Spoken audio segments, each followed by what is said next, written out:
نمیدونی با یه معجزه میتونی چی بشی تو آخه. آره با یه معجزه با دستای خود ستاره میشی.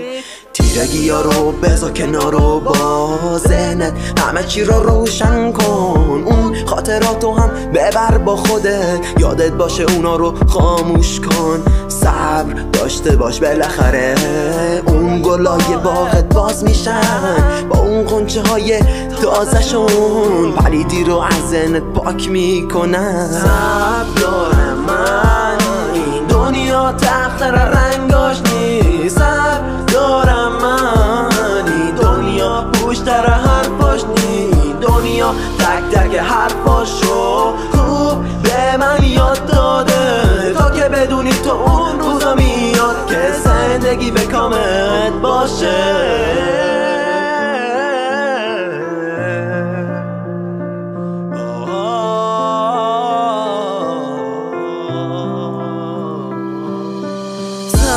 همش سه حرفه، صاد صلاحت به باورت ره رانشت با تو که تصمیم بگیری کدومشون اینجا برات بهتره. یاد بگیر انتظار رو بکش با تلاش، مثل کسایی که الان خود مقصدن، اونایی که صبر داشتن و حالا میبینی که الان همه خود اسطوره‌ن. صبر دارم من، این دنیا تخت رنگاش نیست. صبر دارم من، این دنیا پوشتر حرفاش نیست. دنیا تک تک حرفاشو خوب به من یاد داده تا که بدونی تو اون روزا میاد که زندگی به کامت باشه.